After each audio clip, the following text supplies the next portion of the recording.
Shudder adalah sebuah film dengan genre action crime yang berkisah tentang seorang wanita psycho yang mencoba merebut kekayaan pria kaya.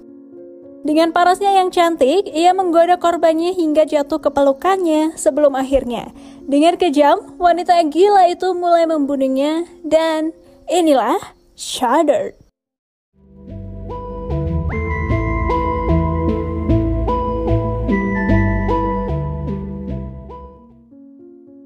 Suatu malam terlihat seorang pria kaya raya bernama Chris Tupper yang sedang melakukan panggilan telepon dengan mantan istrinya bernama Jenny. Saat itu Jenny menelpon Chris untuk menanyakan mengenai surat perceraian mereka yang sampai saat ini belum juga ditandatangani oleh Chris. Alasan Chris belum juga menandatangani surat cerai ini karena ia masih berharap untuk bisa rujuk lagi dengan sang istri. Namun, Jenny yang tahu kalau perceraian mereka berakar dari kesibukannya selama ini yang lebih memilih pekerjaannya dibandingkan keluarganya, mau tak mau Jenny tetap bertahan dengan keputusannya untuk bercerai. Mereka memiliki seorang putri bernama Willow, di mana Jenny mendapatkan hak asuhnya untuk merawat anak sematawayang mereka. Di malam itu, Chris mendatangi sebuah pusat perbelanjaan untuk membeli segelas kopi dan di sana, tanpa sengaja, ia melihat seorang wanita yang tampak kebingungan memilih beberapa botol wine yang terpajang di rak di depannya. Wanita cantik itu lalu melirik ke arah Chris sebelum akhirnya meminta Chris untuk memilihkan sebotol wine terbaik untuknya. Chris pun lalu membantunya hingga bantuan itu berujung dengan perkenalan di mana wanita itu memperkenalkan dirinya bernama Sky. Setelah membeli segelas kopi, Chris lalu segera keluar dari pusat perbelanjaan, namun di luar ia kembali bertemu dengan Sky. Sky mengatakan kalau taksi yang ia pesan baru saja dibatalkan oleh si driver dan tanpa banyak pertanyaan, Chris lalu menawarkan tumpangan untuk pulang bersamanya. Sampailah mereka di sebuah motel atau penginapan di mana di motel itu Sky tinggal bersama seorang teman wanitanya bernama Lisa. Sky mengatakan pada Chris kalau saat ini dirinya sedang bertengkar hebat dengan Lisa teman sekamarnya itu dan ia tidak ingin kembali masuk ke dalam karena justru akan semakin memperburuk keadaan. Lagi dan lagi, Chris pun menawarkan bantuan pada Sky di mana ia mengajak Sky untuk mampir ke rumahnya dan berjanji akan mengantarkan Sky pulang kapanpun Sky menginginkannya. Setibanya di rumah Chris, Sky terlihat begitu kagum ketika masuk ke dalam dan melihat keindahan dan juga kemewahan rumah Chris. Dari situ mereka berbincang-bincang sambil minum segelas wine yang mencoba saling membangun keakraban satu sama lain hingga tak terasa waktu pun kini menunjukkan pukul 2 malam. Suasana aman dan nyaman membuat Sky tak berniat untuk kembali pulang ke penginapan sampai akhirnya ia pun meminta Chris agar dirinya tinggal malam itu dan mereka berdua pun menghabiskan waktu yang tersisa dengan menikmati malam itu bersama. Pagi harinya, Chris terbangun dan ia pun menyadari kalau Sky ternyata sudah kembali ke penginapannya. Di penginapan, Sky yang baru saja memasuki kamar tiba-tiba kembali terlibat pertengkaran dengan Lisa. Di sana, Lisa yang selama ini membayar sewa penginapan tentu saja merasa kalau kamar tersebut adalah miliknya dan saat itu juga Lisa meminta Sky untuk segera mengemasi barang-barangnya dan pergi secepatnya dari kamar itu. Yeah, you gonna get your shit and go? Fuck. Sementara itu, di rumahnya, Chris menatap sebuah gambar yang pernah dilukis oleh anaknya dan kenangan indah di masa lalu bersama istri dan si buah hati kini hanya menyisakan goresan luka yang mungkin takkan pernah bisa terobati. Kegalauan yang mengganggu pikirannya membuat Chris mencoba menenangkan diri dengan keluar rumah untuk mencari Sky di tempat kerjanya. Tibalah ia di tempat kerja Sky yang berlokasi di sebuah bar di mana Sky bekerja sebagai bartender. Perbincangan mereka pun membuat Chris kini tahu kalau Sky adalah wanita bebas yang tak memiliki saudara ataupun keluarga. Di masa kecil, Sky tinggal dan kerap keluar masuk panti asuhan dan tahun demi tahun ia menjalani hidup mandiri seorang diri tanpa mengenal siapa orang tua dan juga keluarganya. I don't have a family. I never had a family. Setibanya di mobil, Chris memergoki seorang pencuri sedang berusaha membobol pintu mobilnya. Chris lalu menghampiri pria itu untuk memperingatinya, namun pria itu melawan Chris dan melukainya dengan senjata yang ia pegang.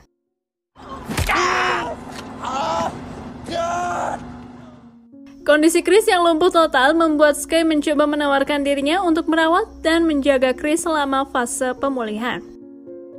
Tanpa menaruh kecurigaan sedikit pun, dengan begitu yakin, Chris pun memberikan kode keamanan rumahnya pada Skye agar Skye bisa datang dan masuk ke dalam rumahnya kapanpun ia mau.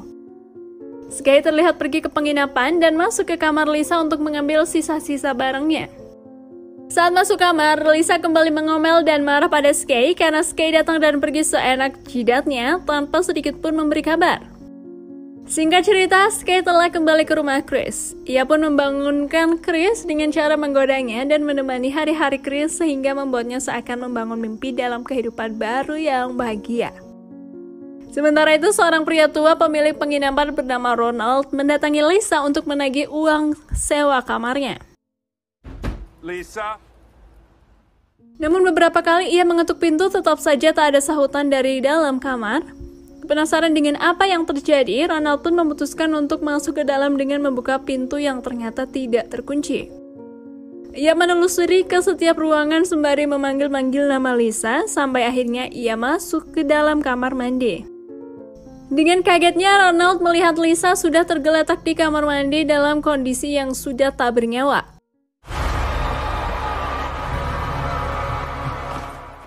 Ronald kemudian melaporkan kejadian itu kepada pihak kepolisian dan ia mengatakan pada polisi kalau menurutnya Lisa nekat mengakhiri hidupnya karena depresi ditinggal oleh Skye.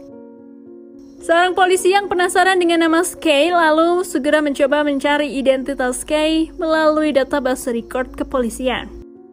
Namun anehnya, petugas tak menemukan berkas identitas Skye di database mereka karena tentu saja Skye telah menyamarkan identitas aslinya. Sementara, Chris yang sedang tertidur pulas tak menyadari ketika Skye dengan beraninya mengambil handphonenya. Ketika terbangun, Chris tetap saja tak sadar kalau ponselnya baru saja berpindah dari mejanya ke tangan seorang wanita gila. Di keesokan paginya, barulah Chris menyadari kalau ponselnya tak lagi berada di atas meja. Namun bodohnya, ia tak menaruh sedikit pun kecurigaan pada Skye dan justru ia beranggapan kalau Chris lupa di mana ia meletakkan ponselnya. Tak berselang lama, tiba-tiba Jenny, sang mantan istri, menelpon dan Jenny menanyakan kabarnya dan juga berniat untuk mengunjungi Chris dengan membawa Willow di rumahnya di akhir pekan. Setelah berkomunikasi dengan Jenny, Chris berjalan ke ruang tengah. Di sana ia melihat berita terkait kematian Lisa, sahabat Skye. Masih dalam keadaan syok mendengar berita tentang kematian Lisa, tiba-tiba Skye yang baru saja pulang berbelanja.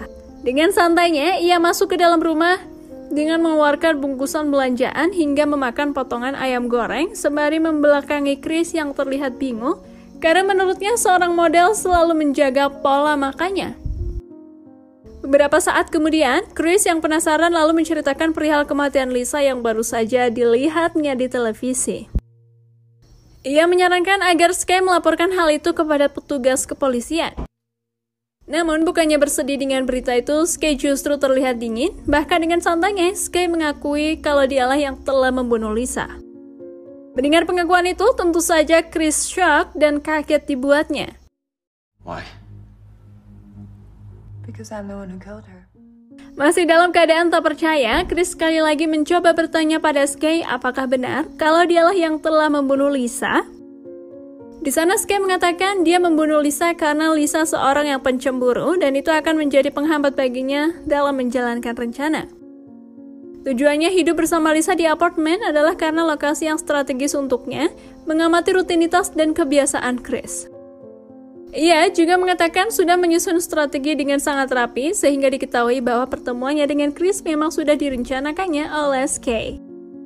Mendengar hal itu, Chris tentu saja begitu sangat marah dan saat itu juga ia menyuruh Skye untuk segera keluar dari rumahnya. Namun bukannya pergi, Skye justru mengunci semua pintu dengan menggunakan remote control dan ponsel yang dicurinya beberapa hari yang lalu. Di sana, Chris mencoba merebut kembali ponsel itu, namun Skye dengan cepat menyetrum Chris hingga ia tak sadarkan diri. Sementara itu di penginapan, terlihat Ronald membersihkan bekas kamar Lisa.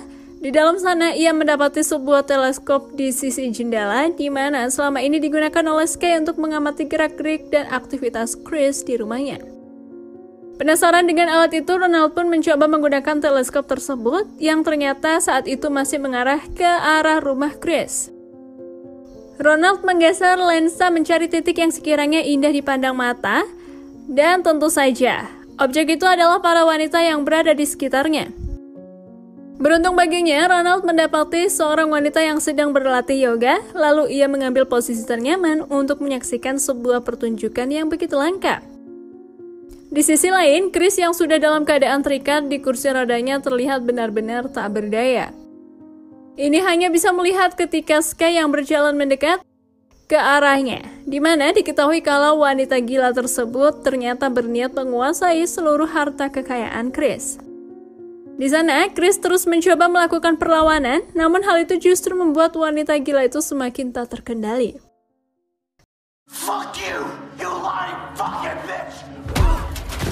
Skye kemudian mencoba meminta informasi terkait semua kata sandi dan kode keamanan, bahkan identitas dan nama ibu kandung Chris, untuk memudahkannya mengakses rekening bank dan mengambil alih harta kekayaan Chris.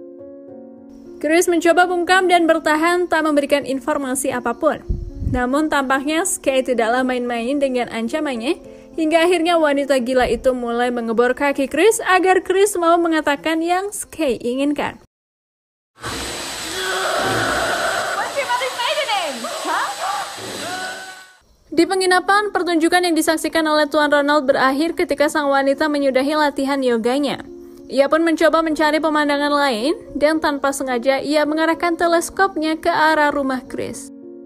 Lensa pun di-zoom hingga memperlihatkan Skye tengah berada di sana. Melihat hal itu, Ronald pun kaget karena saat ini Skye adalah orang yang paling dicari di kota itu. Di sisi lain, terlihat Skye duduk sembari tersenyum menatap layar laptop di depannya. Senyuman itu adalah senyuman penuh kebahagiaan karena baru saja ia berhasil mengakses internet banking hingga dengan tenang memindahkan semua uang yang ada di rekening Chris. Keserakahannya ternyata tak berhenti sampai di situ saja, di mana ia membawa Chris ke ruang tengah, kemudian mengambil sebuah gunting untuk kembali mengancam Chris. Ia meminta Chris untuk melakukan beberapa sesi panggilan Zoom dengan bankir untuk melikuidasi saham Chris agar mendanai perusahaan yang baru saja Skye buat yang diberi nama Skye.co. Fund my new company, Skye Co. Dari kejauhan, Ronald masih memperhatikan Skye yang sedang menuntun Chris dengan kursi rodanya. Namun pandangan yang terbatas membuatnya tak melihat semua aktivitas itu dengan jelas, sehingga untuk sementara Ronald hanya mengira kalau Chris sedang dirawat oleh Skye. Di sana, Skye mencoba menggunting dan melepaskan ikatan pada tangan Chris, dan saat itu juga Chris mencoba mengambil kesempatan tersebut dengan mencengkram leher Skye. Namun dengan satu tangan membuat Chris tak cukup kuat mengalahkan Skye, dan lagi-lagi dengan kejam, Skye menancapkan gunting tepat di lengan Chris. Skye lalu berdiri dan mengambil ponselnya, kemudian ia memperlihatkan video Willow yang saat itu sedang bermain di taman rumah. Hal itu adalah sebuah bentuk ancaman dari Skye di mana ia mengintimidasi Chris dengan memperlihatkan kalau selama ini ia juga telah mengawasi dan mengetahui identitas keluarga Chris. Chris pun tak ingin mengambil risiko yang tentunya akan membahayakan keselamatan istri dan putrinya. Ia memohon pada Skye agar tidak menyangkut pautkan keluarganya dalam masalah ini. Skye kemudian mencabut semua kabel yang berhubungan dengan koneksi komunikasi. Ia juga mendokumentasikan perabotan seisi rumah di mana ia berniat untuk menjual rumah Chris beserta isinya. Kemudian, ia pun keluar untuk menyelesaikan transaksi. Sementara itu terlihat Ronald sudah berada di halaman rumah Chris untuk mencari Skye. Saat itu, Chris yang melihat Ronald melalui layar CCTV berharap mendapatkan bantuan lalu berteriak sekencang-kencangnya agar menarik perhatian Ronald. Ketika mendengar teriakannya dari luar rumah, Ronald pun memecahkan kaca jendela untuk masuk ke dalam rumah. Namun aktivitas rumah tersebut diketahui oleh Skye melalui aplikasi kamera CCTV yang terhubung di ponsel Chris. Masuklah Ronald ke dalam mendapati Chris yang sedang terikat. Namun, bukannya menolong, dia justru bersikap dingin bahkan tak memperlihatkan rasa simpati sedikitpun. Ronald kemudian membuka lakban pada mulut Chris dan ia langsung memohon padanya agar menolongnya. Namun dengan teganya, Ronald meminta imbalan uang yang sangat besar. Akhirnya Chris pun setuju dan mereka pun membuat kesepakatan. Kesepakatan demi mendapatkan keuntungan membuat Ronald lupa diri dan lupa segalanya, di mana ketika ia membuka ikatan pada tubuh Chris tanpa disadari, saat itu juga Sky tiba di halaman dan akan segera masuk ke dalam rumah, dan Ronald pun tertangkap basah.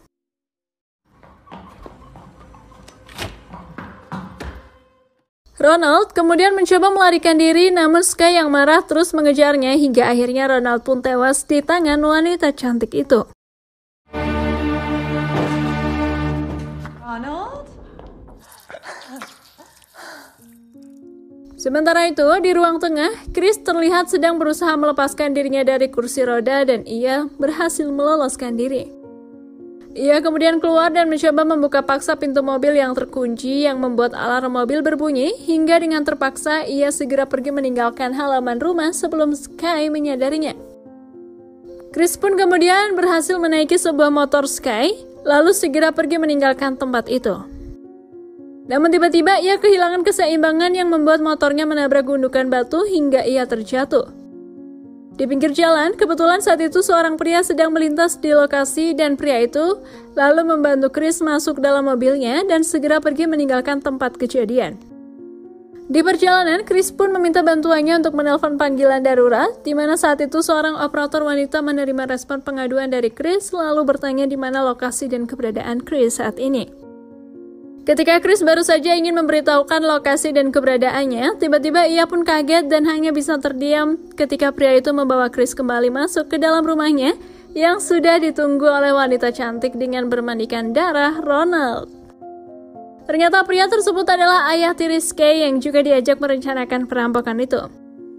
Mereka kemudian meninggalkan Chris di ruang tengah, membiarkannya mendengar suara teriakan mereka dari dalam kamar yang sedang melakukan hubungan badan. Beberapa saat kemudian, Sky masuk dan mendekati Chris dan ia pun mengatakan alasannya kenapa sampai saat ini ia belum juga menghabisi Chris. Semua itu dikarenakan uang senilai $40 juta yang berada di brankas cabang utama Bank Amerika yang hanya bisa dibuka dengan password menggunakan sidik jari Chris. Selang beberapa saat, ayah tiri Sky datang dengan pisau pemotong daging. Dan dengan bantuan anaknya yang cantik, sang ayah pun dengan cepat melepaskan jempol tangan Chris dengan sangat hati-hati.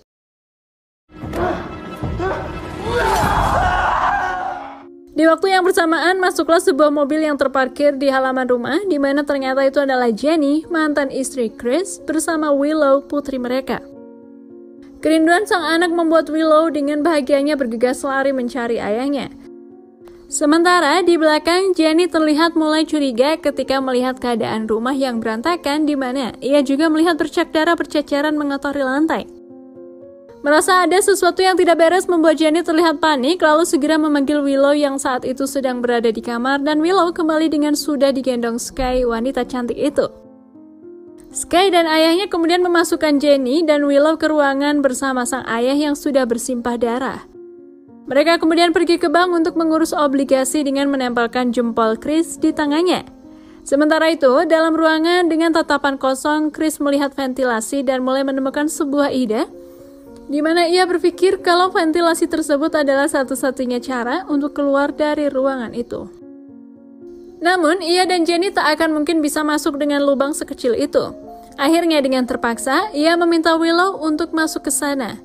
Perlahan-lahan, Willow menyusuri lorong sempit ventilasi menuju pintu utama, dan di sisi lain, Sky dan ayahnya bersiap untuk mencairkan dana tanpa menimbulkan kecurigaan para petugas bank. Setelah beberapa kali gagal dalam percobaan, akhirnya mereka pun berhasil membuka kode. Namun, ketika brankas dibuka, ternyata di dalamnya terdapat selembar surat, di mana surat itu adalah surat pernyataan tentang harta Chris yang telah dialihkan oleh Jenny dengan dibantu oleh pengacaranya setelah perceraiannya dengan sang suami. Mendapati hal itu, Sky dan ayahnya pun bergegas kembali untuk mencari Jenny. Jenny dan Chris yang sadar akan hal itu tiba-tiba panik dan segera memanggil Willow yang saat itu telah mencapai ujung lorong dan segera berlari membuka pintu utama. Perjalanan Skye dan ayah tirinya mengetahui kalau Willow telah keluar dari ruangan hingga mereka pun mempercepat laju kendaraan. Namun untungnya Willow berhasil masuk bertepatan ketika Skye tiba di halaman rumah.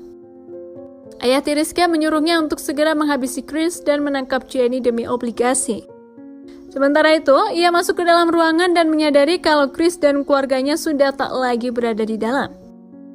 Ia pun mencari dengan menyusuri setiap ruangan hingga tiba-tiba Chris menyerangnya, namun karena Chris yang terluka, ia pun tak dapat bisa berbuat banyak. Saat itu terlihat Skye datang dengan membawa pistol dan ayahnya menyuruhnya segera menembaknya. Namun Skye yang memang mempunyai gangguan jiwa, ia justru menembak sang ayah yang sedari tadi membentaknya menyuruh membunuh Chris. Memanfaatkan kelengahan Skye, Chris pun mengambil kapak lalu menyerang Skye tepat di pundaknya dan kemudian pergi dengan membawa ponsel yang saat itu terjatuh. Dalam keadaan terluka, terlihat Skye tak memiliki rasa sakit dan justru seakan ia memiliki kekuatan yang tak ada habisnya di mana ia berjalan sambil memburu Chris. Di sisi lain, Chris menghubungi panggilan darurat dengan ponselnya lalu menyalakan musik dengan keras untuk memecahkan konsentrasi Skye. Ia mematikan lampu untuk monitoring Skye dengan inframerah yang dihasilkan dari CCTV. Chris pun menyalakan tungku pembakaran, membunyikan suara-suara hingga Chris kini mengembalikan keadaan dengan mengendalikan dan menakut-nakuti Skye. Terlihat wajah gadis cantik itu saat ini diserang kepanikan dan pelan-pelan menghapus senyum manis di wajahnya. Ia pun terus berjalan dengan kegelapan menyusuri ruangan demi ruangan hingga Chris dari belakang kembali menyerangnya. Namun Skye yang masih terlalu tangguh menyabutkan senjata tajam yang kembali melemahkan Chris. Skye pun berdiri di hadapannya, lalu datang menghampirinya. Sesaat kemudian, dari belakang Jenny pun mencoba membantu, namun tetap saja Skye sulit untuk dikalahkan. Di sana, Skye melukai kaki Jenny dan menghentikan perlawanannya.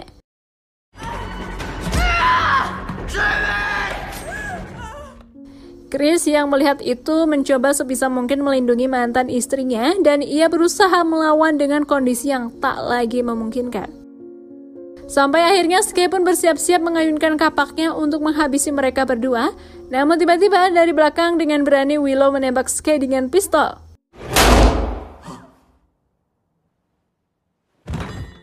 Akhirnya Willow berhasil menyelamatkan kedua orang tuanya dari maut. Tak lama kemudian, polisi datang menyelamatkan mereka dari mimpi buruk yang begitu mengerikan. Sebelum tewas, Skye, si gadis cantik itu berusaha mengucapkan sesuatu di mana ia memberitahukan tentang identitas aslinya yang sebenarnya dengan mengaku kalau namanya adalah Margaret. Kemudian film pun berakhir.